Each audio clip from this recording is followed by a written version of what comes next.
The critical patriot देखने वाले सब दोस्तों को खुशामदीद।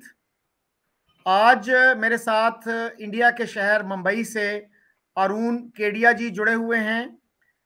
अरुण साहब केमिकल इंजीनियर हैं, लेकिन गुज़श्ता 20 साल से फार्मास्यूटिकल इंडस्ट्री में काम कर रहे हैं। इनका ताल्लुक ओरिजिनली तो राजस्थान से है। इनके दादाजी जो हैं वो 1956 में महाराष्ट्र आ गए थे। अरुण साहब पाकिस्तान कई दफा आ चुके हैं और कई शहरों का दौरा कर चुके हैं। तो अरुण जी, आप मुझे बता रहे थे कि आप 14 दफा पाकिस्तान आए हैं। तो किन किन शहरों में आप गए और क्या देखा आपने? उसके बाद आपसे बात करेंगे कि किस तरह से पाकिस्तान और इंडिया के रिलेशंस अच्छे हो सकते हैं। प्लीज। तो मैं काफ़ी घूमा हूँ पाकिस्तान। कराची, लाहौर, फैसलाबाद, शेखुपुरा, कसूर, डेरा गाजी खान, डेरा इस्माइल खान, तो काफ़ी जगह घूमा हूँ पाकिस्तान। और एक्सपीरियंस मुख्तलिफ थे। पंजाब वाले जैसे मसलन लाहौर वाले खिला खिला के परेशान कर देते हैं, कराची वाले गिफ्ट दे दे के परेशान कर देते हैं। तो मुख्तलिफ एक्सपीरियंसेस थे। कहीं का गाजर का हलवा बहुत उम्दा है, तो कहीं की हलवा पूड़ी बहुत बढ़िया है। तो वैरायटी ऑफ एक्सपीरियंसेस। तो आखिरी दफा जो है आप कब आए थे? 2007 में आए आप? हाँ, मैं 2007 में जून में आया था और दिसंबर की टिकट बनी हुई थी मेरी, लेकिन वो अनफॉर्चुनेटली कैंसिल करनी पड़ी बेनज़ीर भुट्टो के असैसिनेशन की वजह से।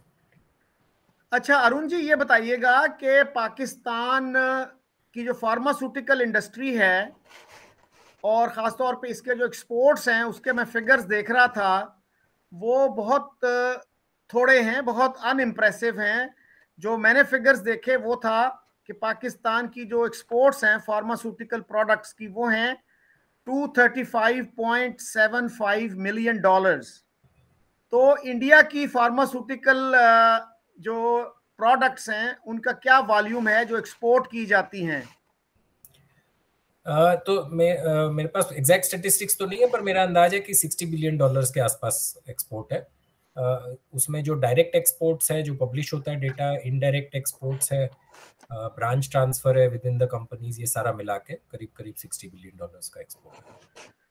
तो चाइना कहाँ खड़ा है उसमें? आप जो हैं, क्या आप चाइना से आगे हैं इस फील्ड में? और आपकी जो मेडिसिन हैं, फार्मास्यूटिकल प्रोडक्ट्स हैं, कहाँ कहाँ जाती हैं वो? तो चाइना का जो है वो सेगमेंट थोड़ा मुख्तलिफ है। चाइना जो रॉ मटेरियल्स है, सॉल्ट्स है, केमिकल्स है, उसमें इंडिया से काफ़ी ज़्यादा आगे है। लेकिन फिनिश्ड फॉर्मुलेशंस जो कहते हैं या फिनिश्ड दवाएं जो कहते हैं, उसमें इंडिया कहीं ज़्यादा आगे है। तो India is third largest producer in the world by volume. जहाँ तक है हमारा जो मार्केट है, तो मेजर मार्केट तो नॉर्थ अमेरिका है, उसके बाद में यूरोप है। तो जो मेजर मार्केट्स बाय पॉपुलेशन या bye size of the market है, वो सारे मार्केट्स में प्रेजेंट है। जापान है, कोरिया है, सारे ऑल मार्केट्स। अच्छा अरुण साहब, ये बताइएगा कि पाकिस्तान में ये कहा जाता है कि हमारे यहाँ मेडिसिन बहुत महंगी हैं और इंडिया में बहुत सस्ती हैं। इसकी क्या वजह है? तो इसके 3-4 कारण है। एक तो जो पाकिस्तान में इंटीग्रेटेड नहीं है, मतलब जो रॉ मटेरियल्स हैं या सॉल्ट्स हैं या जो एक्टिव्स कहते हैं, वो सारे इंपोर्ट होते हैं, उनका कोई प्रोडक्शन है ही नहीं पाकिस्तान में। और ये थोड़ा डिस्टॉर्शन है। दूसरा जो है वो प्रोडक्शन वॉल्यूम्स कम है, क्योंकि पाकिस्तान फार्मा इंडस्ट्री जो है वो पाकिस्तान सेंट्रिक है, एक्सपोर्ट सेंट्रिक नहीं है। तो नेचुरल मार्केट्स इनके पाकिस्तान और अफगानिस्तान है, जो करीब करीब एक ही मार्केट बन जाता है। बट बाकी रेस्ट ऑफ द वर्ल्ड में कोई पाकिस्तानी मेडिसिन जाती नहीं है। तीसरा जो कारण है, छोटा कारण है, कि पाकिस्तान में बेसिक केमिकल्स की मैन्युफैक्चरिंग भी शॉर्ट है। मसलन आपके यहाँ नैप्था क्रैकर अभी तक एक भी नहीं है, जबकि पेट्रोलियम रिफाइनिंग की अच्छी खासी कैपेसिटी है और नैप्था आपके यहाँ अपनी रिफाइनरी से बनता है, बट उसका क्रैकर नहीं लगा है। तो जो बेसिक केमिकल्स से एपीआईज या सॉल्ट्स बनते हैं, और सॉल्ट्स जो है वो फाइनली मेडिसिन में जाते हैं, ये चेन इंटरप्टेड है पाकिस्तान में। तो कितना फर्क होगा पाकिस्तान की और इंडिया की जो प्राइसेस हैं मेडिसिन की, उनमें? तो ये डिपेंड करता है, अगर जो सस्ती मेडिसिन हैं जैसे पैरासिटामोल है, या उसमें 3 to 4 टाइम्स का फर्क है। लेकिन जैसे जैसे आप स्पेशलाइज मेडिसिन में जाते हैं तो 10 टाइम्स या इवन ज़्यादा। वैक्सीन्स फॉर एग्जांपल इंडिया में करीबन 150 रुपए की मिल रही है, 150 इंडियन रुपीस समझ लें, 350 पाकिस्तानी रुपीस। जबकि पाकिस्तान में जो मैं देख रहा हूँ न्यूज़ में कि 8,000 की वैक्सीन बिक रही है, तो वो उसमें प्राइस फिर डिफरेंस बहुत ज़्यादा हो जाए। इसी तरह से जो एंटी कैंसर मॉलिक्यूल्स हैं, जो स्पेशलाइज्ड मॉलिक्यूल्स हैं, उसमें पाकिस्तान में ऑलमोस्ट अनअफोर्डेबल है मेडिसिन। अच्छा सर, फ्लू की जो वैक्सीन है क्या इंडिया में बन रही है वो? हाँ, फ्लू की तो काफी सालों से बन रही है, अच्छा, बहुत अभी लार्ज। मैंने कोई कल ही चेक किया, फ्लू की वैक्सीन हमारी जो यूरोप से आती है, बिल्कुल। और उसकी प्राइस पिछले साल जो थी 600-700 रुपए थी, अब वो 1800 रुपए हो गई है। आपके यहाँ कितने में मिलती है वो? फ्लू की वैक्सीन मेरे ख्याल से 100 रुपए के अंदर अंदर ही है। ओके। फ्लू की तो बहुत कॉमन में। और हो सकता है कि जो आपके यहाँ यूरोप से आती हो वो ओरिजिनली इंडिया से चली हो। अच्छा, उसकी क्या नई पैकेजिंग की जाती है, क्या किया जाता है उसको? नहीं नहीं, यूरोपियन प्रोड्यूसर के नाम से इंडिया में पैकेज होता है। अच्छा, वाह। हाँ, मेड इन जर्मनी का कार्टन भी इंडिया में ही प्रिंट होता है। इंटरेस्टिंग। अच्छा सर, ये बताइएगा कि जब क्योंकि जो कंपनीज है वो इंटीग्रेटेड है, एस्ट्राजेनेका इंडिया में भी है, यूके में भी है, बायर जो है वो जर्मनी में भी है, उनका इंडियन प्रोडक्शन भी है, तो वो तो अपने मार्के से बनवा लेते हैं यहाँ। मतलब अगर हम डायरेक्टली इंडिया से लें तो वो हमें शायद 200 रुपए में पड़ेगी, जो हमें अब मार्केट से 1800 में खरीदनी पड़ती है। बिल्कुल बिल्कुल। और ये एक एग्जाम्पल नहीं है, ये मतलब हजारों दवाइयों का एग्जाम्पल है, और केवल दवाइयों का एग्जाम्पल नहीं है, कई प्रोडक्ट्स में ये एग्जाम्पल है। इसी तरह से आपका जो मार्बल है वो दुबई से आता है और हम 4 गुना दाम में खरीद रहे हैं इंडिया में, तो ये फर्क एक ही डायरेक्शन में नहीं है, दोनों डायरेक्शन में है। अच्छा सर, 2019 में जब पाकिस्तान ने ट्रेड बंद की इंडिया से, तो उस वक्त मेडिसिन की ट्रेड भी बंद हो गई थी, लेकिन फिर सुनने में ये आया कि जो लाइफ सेविंग ड्रग्स हैं उनकी जो है ना इंपोर्ट की इजाजत दे दी गई इंडिया से। क्या ये दुरुस्त है बात? और कितनी मेडिसिन हैं जो लाइफ सेविंग में आती हैं? तो केवल लाइफ सेविंग मेडिसिन नहीं, सारी मेडिसिन की परमिशन दे दी गई थी। वो एक ही नोटिफिकेशन था जिसको विड्रॉ किया और उसको बहाल कर दिया था। सो सारी मेडिसिन आ रही है इंडिया से। वो जो चैप्टर है 29 चैप्टर HS कोड का, जो वो पूरा बहाल है। तो लाइफ सेविंग मेडिसिन भी आती है, लेकिन नॉन लाइफ सेविंग भी आती है। एक्चुअली ये मिसनोमर है कि लाइफ सेविंग क्या है, जो अगर बेसिक मेडिसिन है और आप 3 महीना ना लें तो वही लाइफ सेविंग हो जाएगी। तो अच्छा सर, एक फॉस्टर इनहेलर आता है एस्मा के लिए, तो क्या इंडिया में बनता है वो? यहाँ पे उसकी प्राइस है कोई 1200 रुपए। पहले जो है साल 1.5 साल पहले, 2 साल पहले वो 900 का था, 850 का था। तो आपके यहाँ क्या प्राइस होगी उसकी? मेरे ख्याल से कोई 80-85 रुपए है इंडियन। अच्छा, इसका मतलब है 150 रुपया होना चाहिए पाकिस्तान में, चूंकि करेंसी का जो एक्सचेंज रेट है उसकी वजह से। अच्छा सर, ये बताइएगा, आपने जो मुझसे राब्ता किया वो ये था कि आपके पास कुछ आइडियाज हैं कि इंडिया और पाकिस्तान के रिलेशंस कैसे इंप्रूव हो सकते हैं। तो क्या कुछ शेयर करेंगे आप अपने अपने जो व्यूज हैं? क्या क्या किया जा सकता है ट्रेड के मैदान में, कॉमर्स के मैदान में, फाइनेंस के मैदान में? तो इसके काफी डायरेक्शंस हैं। बेसिकली जो ब्रॉडर थॉट प्रोसेस है इसके पीछे, वो ये है कि दोनों कंट्रीज का आपस में अगर स्टेक हो, दोनों का फायदा अगर एक दूसरे से हो, तो ये फ्रिक्शन खुद ब खुद कम हो जाता है। अब इसके कई रूट्स हैं, मतलब पाकिस्तानी प्रोडक्ट्स जो हैं वो इंडिया आ सकते हैं, जो अभी भी आ रहे हैं थर्ड कंट्री से। और मैंने कई एग्जांपल्स दिए, मार्बल है, सीमेंट है, कोल है। आपके यहाँ 200 साल के कोल रिजर्व्स हैं, इंडिया कोल इंपोर्ट कर रहा है ऑस्ट्रेलिया से। तो इस तरह के काफ़ी काफ़ी प्रोडक्ट्स हैं, केमिकल्स हैं, मोलेसेस जो हैं, जो इथेनॉल में यूज़ होते हैं।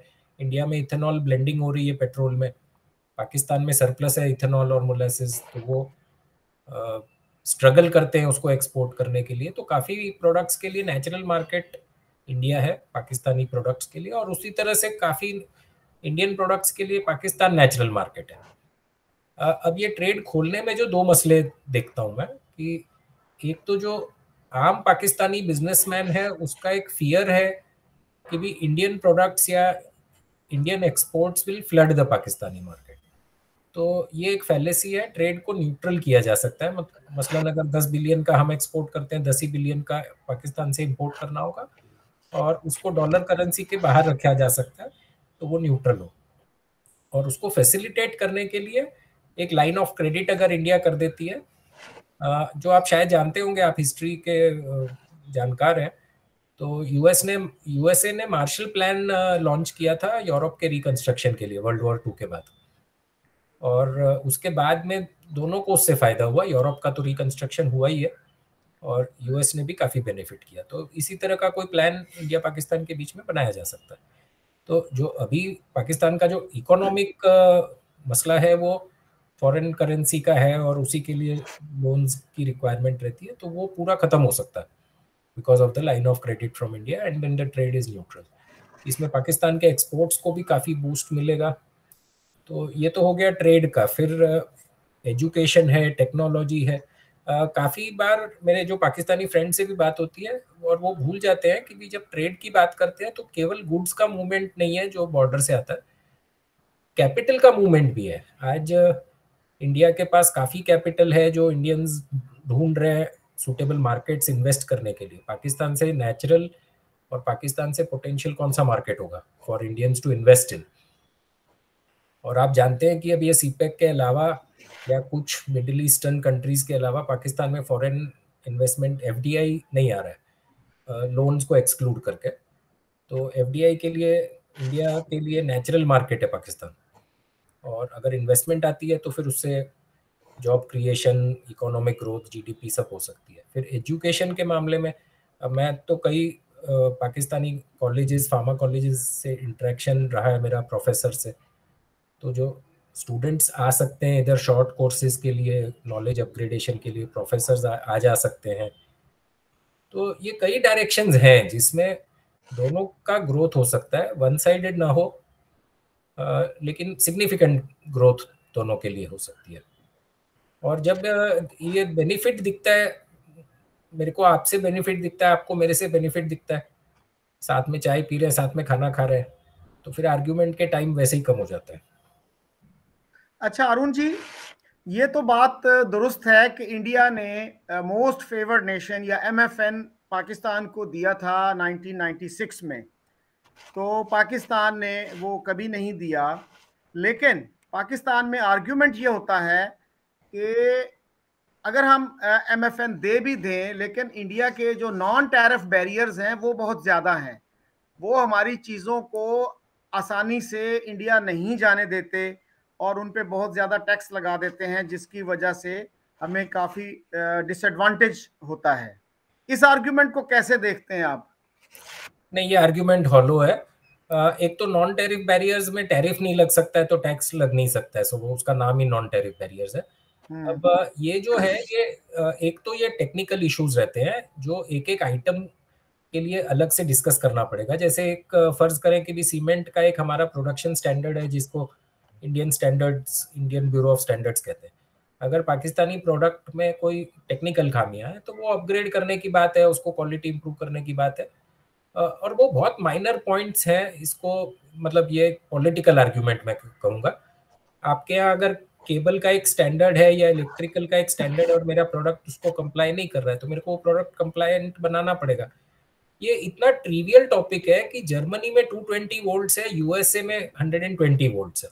अब सीमेंस अगर जर्मनी में बना के यूएस एक्सपोर्ट कर रही है तो उनको 120 वोल्ट का कंप्लायंट प्रोडक्ट ही बनाना पड़ेगा। अब इसको नॉन टैरिफ बैरियर नहीं कह सकते, वही उनके स्टैंडर्ड अपने अपने हैं। तो ये बहुत मतलब ये हॉलो आर्ग्यूमेंट है, इसका कोई सैंक्टिटी नहीं है। अच्छा अरुण जी, यहाँ पे मुझे एक साहब बता रहे थे कि हमारे आर्मी चीफ जो हैं जनरल कमर बाजवा ने नेशनल डिफेंस यूनिवर्सिटी में ये कहा कि उन्होंने अपने एक इदारे से ये रिसर्च करवाई थी कि trade between India and Pakistan who benefits मोर।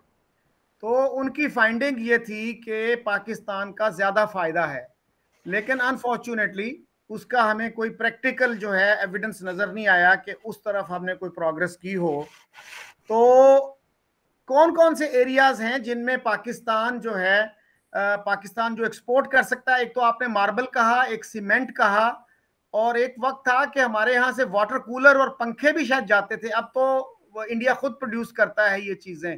और कौन सी चीजें, और इंडिया से कौन सी चीजें हमें सस्ती मिल सकती हैं? तो पहले मैं पाकिस्तान के बताऊं। पाकिस्तान की अगर मैं लिस्ट देखूं तो 100 के ऊपर प्रोडक्ट तो ऑब्वियस है। आपके यहाँ से कॉपर ओर है, जो आपके यहाँ माइनिंग इंडस्ट्री है, बेराइट्स है, इथेनॉल है जो शुगर इंडस्ट्री का बाई प्रोडक्ट है या मोलेसेस है, कोल है, सीमेंट है, मार्बल है, तो हैंडीक्राफ्ट आइटम्स है, प्रोसेस्ड फूड्स है, फ्रूट्स है। अब आपके यहाँ जो यूनिक फ्रूट्स है वो इंडिया में नहीं है, और इंडिया में जो, ये तो ज्योग्राफिक का टॉपिक है, तो अनवर रठोल हमारे यहाँ नहीं है। अब वो पौने पौने दाम बिकेगा। आपके 5,000 रुपए किलो के चिलगोजे इंडिया वाले तो खरीद सकते हैं, पाकिस्तान में कितने लोग खरीद लेंगे? तो ये उन्होंने बिल्कुल दुरुस्त कहा कि पाकिस्तान का बेनिफिट काफी ज्यादा है। और ये प्राइवेट कॉन्वर्सेशंस में पाकिस्तानी बिजनेसमैन एक्सेप्ट करते हैं इस चीज को। पॉलिटिकल विल बनाना या लोगों को साथ में लेना वो एक अलग प्रोसेस है, लेकिन इसमें कोई शक नहीं है कि पाकिस्तान का बेनिफिट ज्यादा है। और मैं तो ये कहूंगा कि जब ट्रेड होता है तो ज्यादा कम नहीं गिना जाता है, दोनों का बेनिफिट है। तो मैं आपका अगर बेनिफिट ज्यादा भी है, इससे ये देख के मैं मेरा बेनिफिट थोड़ी रोक दूंगा। तो किसी का महल देख के किसी की झोपड़ी थोड़ी जला लेते हैं। अच्छा अरुण जी, दोनों साइड में है। ये जो है पोटेंशियल कितना है पाकिस्तान और इंडिया की ट्रेड का? मसलन आपके चाइना के साथ इश्यूज भी चलते रहते हैं, लेकिन आपका जो ट्रेड है अभी कोई 100 बिलियन के करीब है। और पिछले दिनों मैं देख रहा था यूएई के जो एम्बेसडर हैं इंडिया में, उन्होंने कहा जी कि हमारा ट्रेड वॉल्यूम 60 बिलियन डॉलर्स है, which is very impressive for a small country like UAE.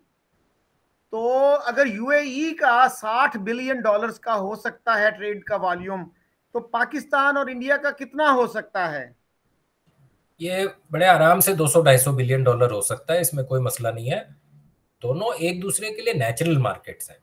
200 billion आप कह रहे हैं? हाँ बिल्कुल, मैं कह रहा हूँ, और मैं कैलकुलेशन आपको ऑफलाइन भेज सकता हूँ, आइटम वाइज भेज सकता हूँ। ये समझने की चीज है दोनों ही कंट्रीज के लिए कि आप, और मैं कोई डिसरिस्पेक्ट से नहीं कह रहा हूँ, लेकिन आप 2-3-5 बिलियन डॉलर के लिए स्ट्रगल करते हैं, इंडिया कई आइटम्स में स्ट्रगल करता है। मैंने जैसे एग्जांपल दिया कि कोयला हम ऑस्ट्रेलिया से मंगा रहे हैं, तो 100 रुपए का कोयला है और 800 रुपये भाड़ा है। तो इस तरह के बहुत टॉपिक्स है। ये आपका मार्बल जो है वो भर भर के इंडिया वाया दुबई आता है, और मैं आपको मुंबई के मार्बल मार्केट की वीडियोस भेज सकता हूँ जो भरा पड़ा है, जो देख के समझ में आता है कि भी हाँ ये बलूचिस्तान का है, ये पूरा पाकिस्तानी मार्बल है। और अनफॉर्चुनेटली वाया दुबई आता है, उस पर सर्टिफिकेट ऑफ ओरिजिन टर्की का आता है, कभी ईरान का आता है। तो ये मतलब बहुत नेचुरल मार्केट्स हैं दोनों के। अब जोशांदा आप अगर बेचना चाहें तो वर्ल्ड में कहाँ बेचेंगे अफगानिस्तान के अलावा? इंडिया तो बिक जाएगा वो प्रोडक्ट, बाकी वर्ल्ड को जोशांदा मालूम ही नहीं है। सही।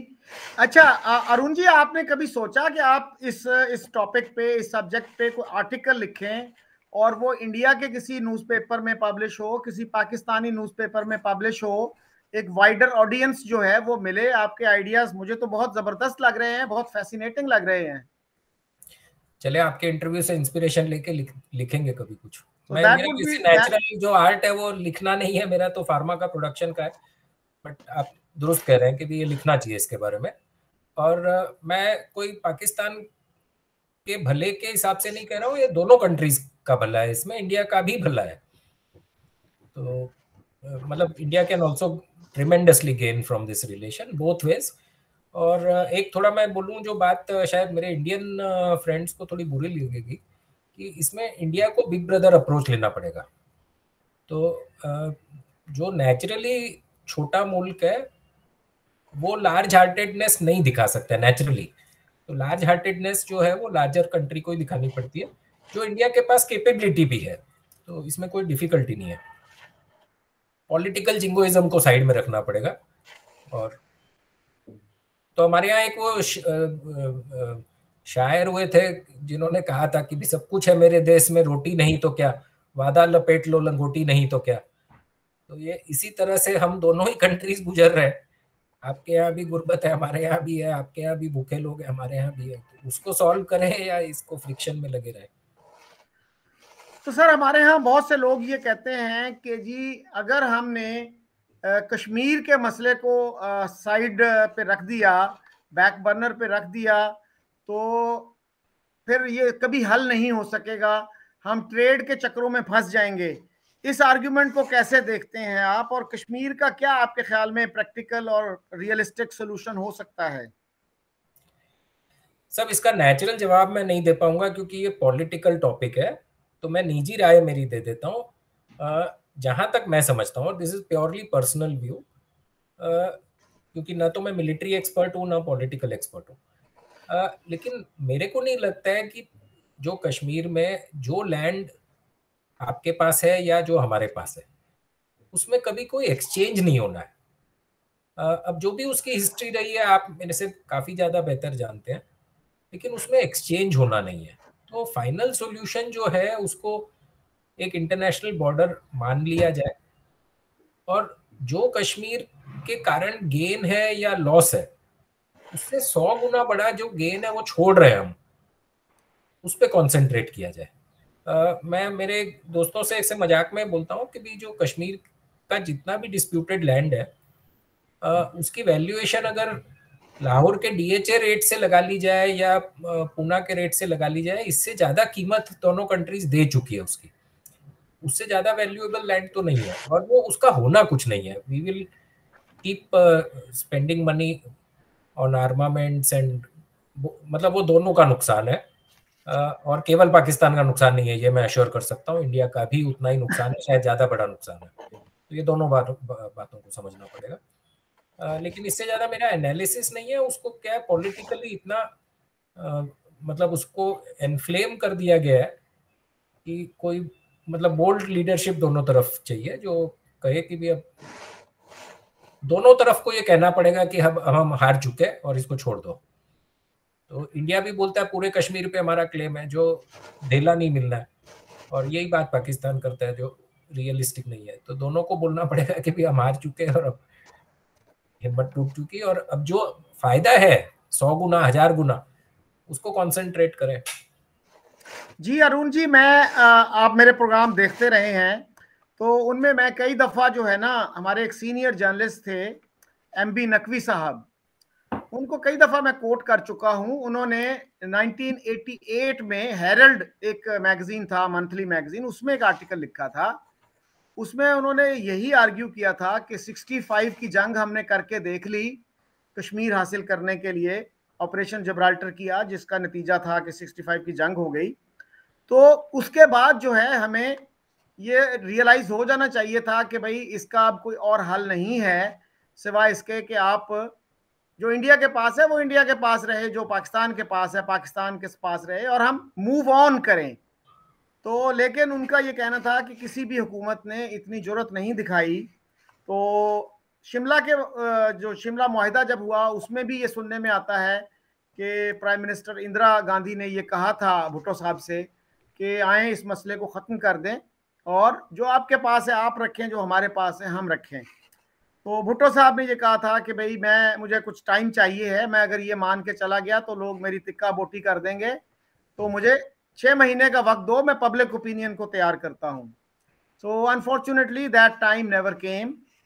और मेरा ख्याल है कि अगर पाकिस्तान और इंडिया दोनों इसको एक्सेप्ट कर लें, इंटरनेशनल बॉर्डर मान लें, लाइन ऑफ कंट्रोल को, और इसको सॉफ्ट बॉर्डर बना दें, कश्मीरियों का भी इसी में फायदा है, क्योंकि उनको भी ये एहसास होना चाहिए कि अब 32 ईयर्स हो गए हैं इस मूवमेंट को भी। तो अगर 32 ईयर्स में इसका कोई नतीजा नहीं निकला तो आइंदा 32 में भी कोई चांस नहीं है कि कोई नतीजा निकलेगा। तो लेकिन उसके लिए एक विजन चाहिए, एक सोच चाहिए कि भाई हम किस तरह से, अगर एक हल जो है नहीं काम कर रहा तो हम दूसरे हल की तरफ जाएं। तो अच्छा सर, यहाँ पे पाकिस्तान में एक ये भी मसला है कि हमारे मीडिया में इंडिया की जो अचीवमेंट्स हैं डिफरेंट फील्ड्स में, उनका जिक्र नहीं होता, अगर होता भी है तो बहुत कम होता है। तो कौन से फील्ड्स हैं ऐसे जिनमें आपके ख्याल में पाकिस्तान बेनिफिट कर सकता है? मसलन आईटी का एक फील्ड है कि आईटी का अमेजॉन का जो ऐसे सबसे बड़ा ऑफिस जो है, वो मैं पिछले दिनों कहीं पढ़ रहा था कि वो अमेरिका में नहीं है, वो इंडिया में है, और गूगल के 4 ऑफिसेज हैं। तो और क्या अचीवमेंट्स हैं इंडिया की एजुकेशन में? जैसे आपके यहाँ आईआईटीज हैं, 23 आईआईटीज, लेकिन पाकिस्तान में अनफॉर्चुनेटली एक भी उस तरह का इदारा नहीं है। तो can you tell me a little bit about these things? Infrastructure में आप कहाँ खड़े हैं, और अब कितने इंडियन सिटीज में मसलन मेट्रो चल रही है? तो ये भी काफी वास्ट फील्ड है। एजुकेशन में अगर लें तो Indian education system world class है, और इसका बेनिफिट डायरेक्टली पाकिस्तानी यूनिवर्सिटीज को, इंस्टीट्यूशंस को मिल सकता है। मेरा रेगुलर इंटरेक्शन भी रहता है प्रोफेसर से। तो आपके यहाँ अच्छे इंस्टीट्यूशंस नहीं हैं, ये बात गलत है। प्रोफेसर्स भी बहुत इंटेलिजेंट प्रोफेसर्स वगैरह हैं। एक इकोसिस्टम जो होता है जिसको एनकरेज किया जाता है, वो एडमिनिस्ट्रेशन और मैनेजमेंट का भी टॉपिक है, लेकिन न्यू इंस्टीट्यूशंस का भी स्कोप काफ़ी है। जैसे आगा खान यूनिवर्सिटी की जो मेडिकल साइंसेज की फैकल्टी है, वो वर्ल्ड क्लास है जो आपके कराची में। तो अच्छे इंस्टीट्यूशंस नहीं है पाकिस्तान में, ये बात नहीं है। इंफ्रास्ट्रक्चर की आपने बात की, infrastructure again India is building lowest cost infrastructure in the world. अब जो आपके प्रोजेक्ट्स का अगर सपोज $1 बिलियन लग रहा है और इंडियन कंपनीज बिल्ड कर रही है, वो 500-600 मिलियन डॉलर में फिनिश हो जाता है, तो उसका बेनिफिट पाकिस्तान को भी मिलता है। मेडिकल टेक्नोलॉजी में, फार्मास्यूटिकल्स में, इन्वेस्टमेंट में, कैपिटल, अब जो आपके फर्ज करें कि भी शुगर मिल्स हैं, पुरानी हैं, आउटडेटेड हैं टेक्नोलॉजी, वो अपग्रेड हो सकती है। दूध का रेवोल्यूशन आ सकता है पाकिस्तान में।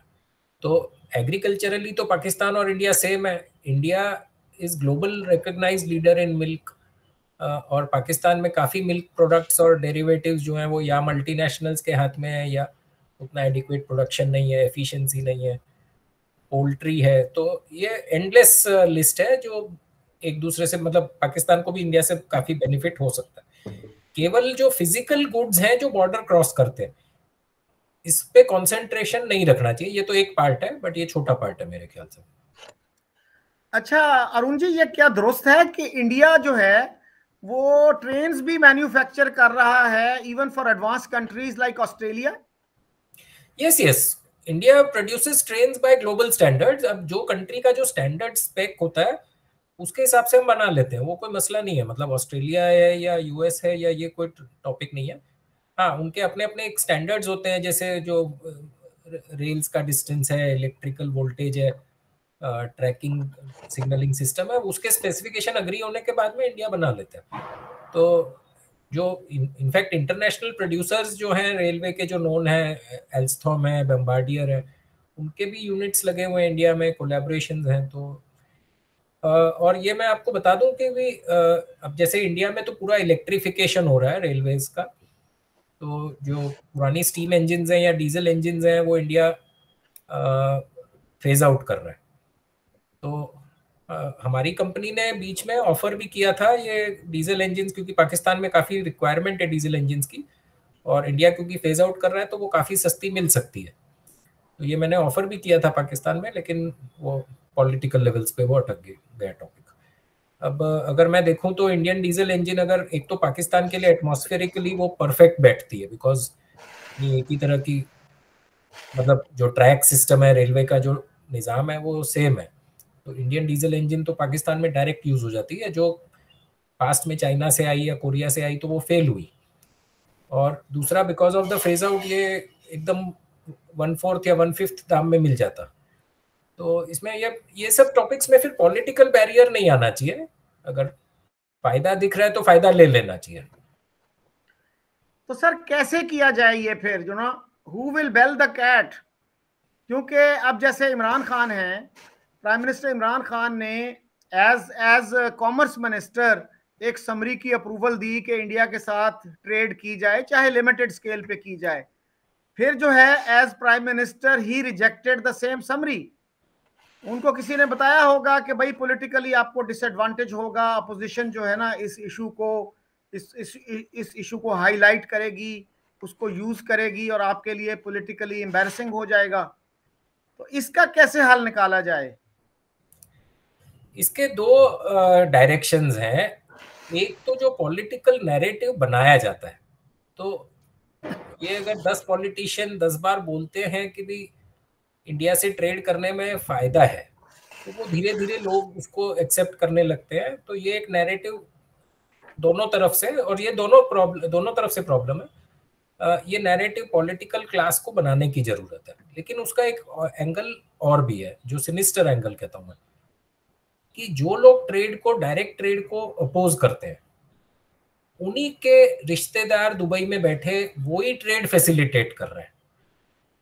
अब इसमें हमारे यहाँ के सियासतदान भी आ गए, आपके यहाँ के फौजी भी आ गए, और उनके रिश्तेदार दुबई में ऑफिस खोल के बैठे हैं, जो कहते हैं कि भी आप इंडिया में कहेंगे कि भी नहीं पाकिस्तानी मार्बल ना ले, और लेकिन पाकिस्तानी मार्बल दुबई से वही फैसिलिटेट करके ट्रेड कर रहे हैं। तो जो सेल्फिश इंटरेस्ट है उनको तो आइडेंटिफाई करके एलिमिनेट करना पड़ेगा पहले, क्योंकि जब तक वो आने नहीं देंगे अपने फायदे के लिए, वो ये ट्रेड होने नहीं देंगे। उनको एलिमिनेट करने के बाद में एक पॉलिटिकल क्लास को एक डिस्कोर्स बनाना पड़ेगा, और ये एक केयरफुली अग्रीड एजेंडा बन सकता है दोनों तरफ से, कि भी आप क्या कहेंगे मैं क्या कहूंगा, और एक साथ में कहेंगे किस टाइम शेड्यूल से क्या प्रेस रिलीज दी जाएगी। ये एक प्लान बना के किया जा सकता है। आपको याद हो तो जब वाजपेयी जी आए थे लाहौर, तो इतना इमोशन पॉजिटिव हो गया था उस समय, तो लोगों को लग रहा था कि इंडिया पाकिस्तान का मसला पूरा खत्म ही हो जाएगा। तो वो एक डिस्कोर्स उन्होंने भी, वो सरकार ने भी, गवर्नमेंट ने भी बनाया था, और वो बन सकता है, इसमें कोई बहुत बड़ा टॉपिक नहीं है। कॉमन मैन के लेवल पे, क्योंकि मैं ट्रैवल किया हूँ, मैं घरों में रहा हूँ, रेगुलर मेरे डिनर्स वगैरह होते थे, तो कॉमन मैन में ये कोई फ्रिक्शन इस तरह का नहीं है जो हटाया नहीं जा सकता। हाँ, मीडिया में कुछ छोटे लोग, मतलब या कम लोग मीडिया में आते हैं, जोर से बोलते हैं, बार बार बोलते हैं, लेकिन वो मेन स्ट्रीम ओपिनियन पाकिस्तान में भी नहीं है, इंडिया में भी नहीं है। लेकिन सर मेन स्ट्रीम तो ओपिनियन वही समझी जाती है ना जो मीडिया पे आर्टिकुलेट होती है, जो टीवी चैनल्स पे आती है, जो कॉलम जो लोग लिखते हैं वो आर्टिकुलेट करते हैं। तो अनफॉर्चुनेटली जब तक के वहां पे एक अल्टरनेटिव जो है, अल्टरनेटिव डिस्कोर्स नहीं आता, तो मुझे नहीं लगता कि कुछ प्रोग्रेस हो सकती है। ये बात आपकी सही है, लेकिन अगर यही लोग अगर पॉजिटिव मैसेज देना शुरू कर दें तो वो बहुत रैपिडली चेंज भी हो सकता है। अब इसका जो मैकेनिज्म है मैं एग्जैक्टली नहीं बोल सकता हूँ, क्योंकि थोड़ा पॉलिटिकल हो जाएगा। लेकिन फर्ज करें कि दोनों कंट्रीज अगर एक छोटी कमेटी या टीम बनाती है, जिसको कह लें कि भी सीक्रेट टीम है या सीक्रेट कमेटी है, और ये दोनों कमिटीज मिलके एक नैरेटिव अग्री करेगी, जो आपको भी अपने मीडिया से कहना है, हमको भी हमारे मीडिया से कहना है, तो ये बड़े आसानी से हो सकता है। इसमें इतना बड़ा प्रॉब्लम मेरे को नहीं लगता है। अगर इतना बड़ा प्रॉब्लम होता तो हमारा 20 साल से ट्रेड चल रहा है, रेगुलर काम चल रहा है, कोई हम पाकिस्तान के लिए एलसी नहीं मांगते, कोई विश्वास का डेफिसिट नहीं है या ट्रस्ट डेफिसिट नहीं है, तो ये कोई इतना बड़ा टॉपिक नहीं है। लेकिन हाँ, जो लोगों का एक तो फायदा है इसको फ्रिक्शन को अलाइव रखने में, उनको पहले तो रूट आउट करना पड़ेगा, उसके बिना, क्योंकि वो तो फिर वो होने नहीं देंगे।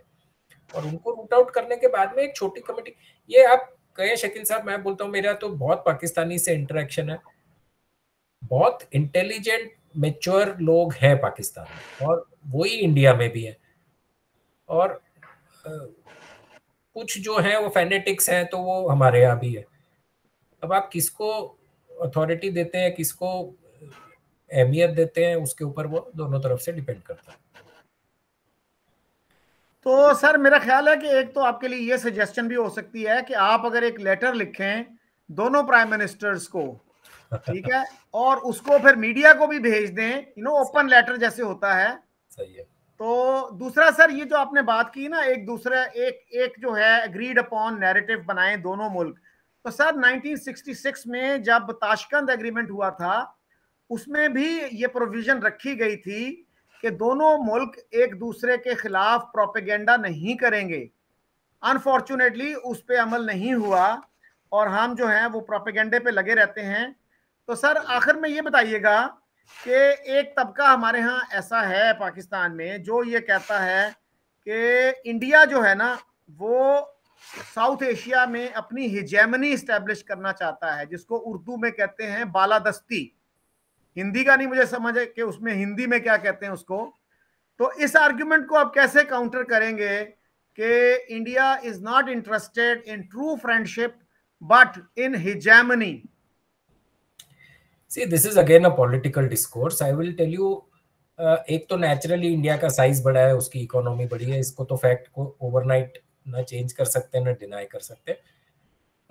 लेकिन वो हेजेमनी वर्ड है, डोमिनेंस वर्ड है, ये और 20 बालादस्ती कह लें आप, और 20 वर्ड मैं बोलूंगा कि भी मेरे को अगर आपसे फायदा है तो आप अगर मन में समझते हैं कि आप डोमिनेंट हैं तो आप समझते रहिए, मैं मेरा फायदा निकाल लूंगा।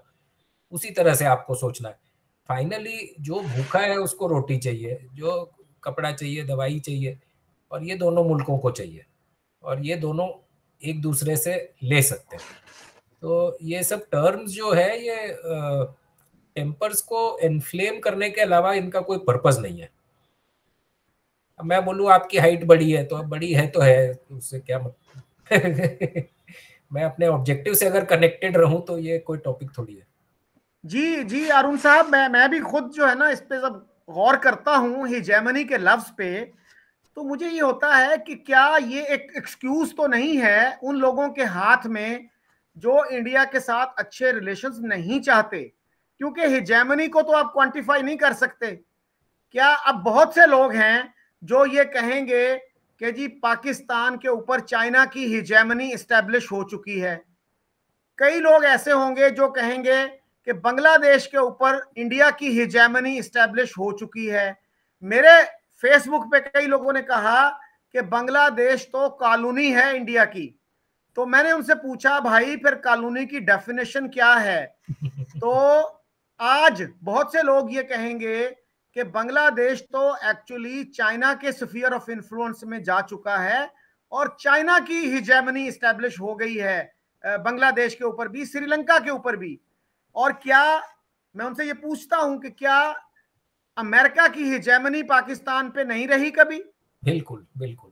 ठीक है, हमारे एक फॉरेन सेक्रेटरी हैं, रिटायर्ड फॉरेन सेक्रेटरी शमशाद साहब। शमशाद साहब कहते हैं जी कि जब आप डिपेंडेंस के कल्चर पे डिपेंड करते हैं, हमने इतनी ज्यादा डिपेंडेंस की है तो हम वेस्ट के क्लाइंट स्टेट बन गए थे। तो जब आप लोन्स के ऊपर डिपेंडेंट होते हैं, जब आपकी फाइनेंशियल पोजीशन इतनी वीक होती है तो आप क्लाइंट स्टेट बन जाते हैं। तो हमें ये वाकई यही देखना चाहिए कि ये हिजेमनी का जो स्लोगन है इससे कतई नजर हम ये देखें कि हमारा फायदा किसमें है।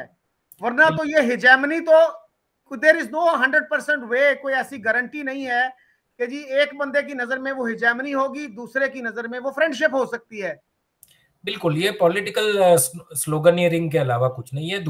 दुनिया पे अमेरिका की हेजेमनी है, आप चाहे ना चाहे, पसंद करें ना पसंद करें। अफगानिस्तान पे पाकिस्तान की हेजेमनी रही थी। ये तो कोई डिबेट का टॉपिक नहीं है। अपना अपना फायदा देखना चाहिए, अपनी प्रॉस्पेरिटी देखनी चाहिए, लोगों का जो सुख है, फाइनली सेटिस्फेक्शन है, वो देखना चाहिए, एजुकेशन है। बहुत सारे प्रॉब्लम्स बचे हैं सॉल्व करने के लिए। ये मैन्युफैक्चर्ड प्रॉब्लम्स की जरूरत नहीं है एक्चुअली अपने को। और मेरे ख्याल में तो अरुण साहब ये जो लोग बात करते हैं ना हेजेमनी की, ये वो खाते पीते लोग हैं जिनको फाइनेंशियल इश्यूज नहीं हैं। अगर आप एक मिडिल क्लास के बंदे से पूछें जिसको 2 वक्त की रोटी भी मुयस्सर नहीं है, जिसको दिक्कतें हो रही हैं, जो अपने पेरेंट्स के लिए दवाई हासिल करने में उनको दिक्कत हो रही है, उनसे पूछें, उनको हिजेमनी महसूस नहीं होगी। लेकिन ये जो हमारे रिटायर्ड ब्यूरोक्रेट हैं, रिटायर्ड एम्बेसडर्स हैं, रिटायर्ड जनरल्स हैं, उनको हिजेमनी बहुत महसूस होती है, इसलिए कि उनको कोई फाइनेंशियल प्रॉब्लम होता नहीं है। बिल्कुल। मैं इसको एक आपको हेल्थ केयर के फील्ड से एग्जांपल देता हूँ। जब गरीब आदमी अपनी वाइफ को लेके डॉक्टर के पास जाता है और डॉक्टर उससे कहते, क्योंकि मेरा फील्ड हेल्थ केयर है, तो डॉक्टर उसको कहता है कि भी आपकी वाइफ को ब्रेस्ट कैंसर है। अब वो कैंसर वर्ड भी नहीं समझता है शायद। उसका फर्स्ट क्वेश्चन होता है, डॉक्टर साहब खर्चा कितना आएगा? और डॉक्टर कह देता है कि 20 लाख रुपए खर्चे आएंगे, तो वो कहता है कि भाई डॉक्टर साहब मैं सोच के बताता हूँ, और वो अपनी वाइफ को लेके बाहर निकल जाता है। उस मोमेंट पे उसने डिसाइड कर लिया कि वो वाइफ को मर जाने देगा, क्योंकि उसके पास 20 लाख, वो बिक जाएगा तो 20 लाख रुपए नहीं है। उस इंसान को पूछे कि ये हेजेमनी आपकी कितनी इंपॉर्टेंट है आपके लाइफ में, तो उसका आंसर मिल जाएगा। तो ये क्या है, ये जो आपने कहा ना कि भाई जो, ये बिल्कुल सही बात है कि जिनके पेट भरे हुए हैं, जो पब्लिकली कहते हैं कि भी फ्रिक्शन रखो और प्राइवेटली वही धंधा करते हैं, ये उनके वर्ड्स हैं, क्योंकि उनको फ्रिक्शन अलाइव रखने में फायदा है। तो जो भूखा है, जो हेल्थ चाहता है, जो मेडिसिन चाहता है, उसके लिए ये कोई वर्ड नहीं है कि इंडिया की हेजीमनी है या अमेरिका की हेजीमनी है। और आपको एक और एग्जांपल दूं कि भी इंडिया में जब फैमिन हुआ था 70s में, तो हमारी प्राइम मिनिस्टर इंदिरा गांधी गई थी अमेरिका, और हमको एड में जो गेहूं मिले थे, और वही गेहूं हमने खाए हैं जो बहुत उम्दा क्वालिटी के नहीं थे, और वो हमने खाए हैं और इंडियंस जिंदा रहे हैं उस पर। अब उस वक्त कोई बोले अभी अमेरिका की हेजीमनी है, तो मैं बोलूंगा अभी तेल लेने गया हेजीमनी यार, आज पेट भरना चाहिए। तो ये सब पॉलिटिकल स्लोगनियरिंग है, इसी को साइड में रखने की जरूरत है एक्चुअली। अगर रियल सब्सटेंस बिल्ड करना है रिलेशन में, तो ये सब जो आपके वो फराज साहब का शेर है ना कि सिर्फ तुम्ही को नहीं रंजे चाक दामन, जो सच कहें तो दरीदा लिबास हम भी हैं, तो जी वही बात।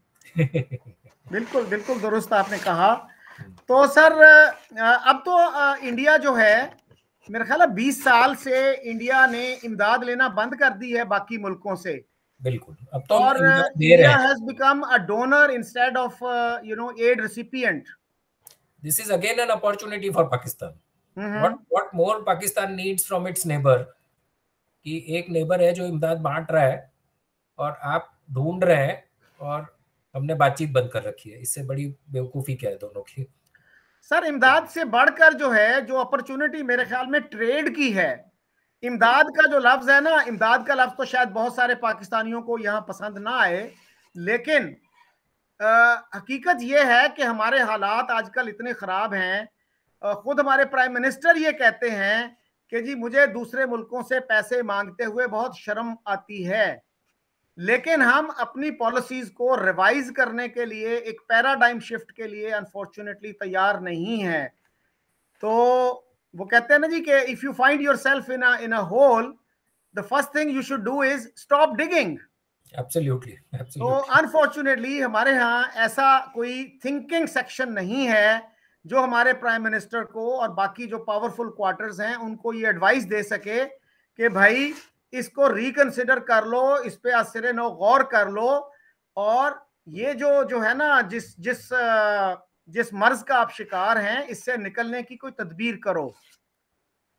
तो अरुण जी, मैं आपका बहुत शुक्रगुजार हूं कि आपने मुझे वक्त दिया और ख़ुद मुझे अप्रोच किया कि आप अपने आइडियाज़ जो हैं वो पाकिस्तान के अवाम के साथ, इंडिया के अवाम के साथ शेयर करना चाहते हैं।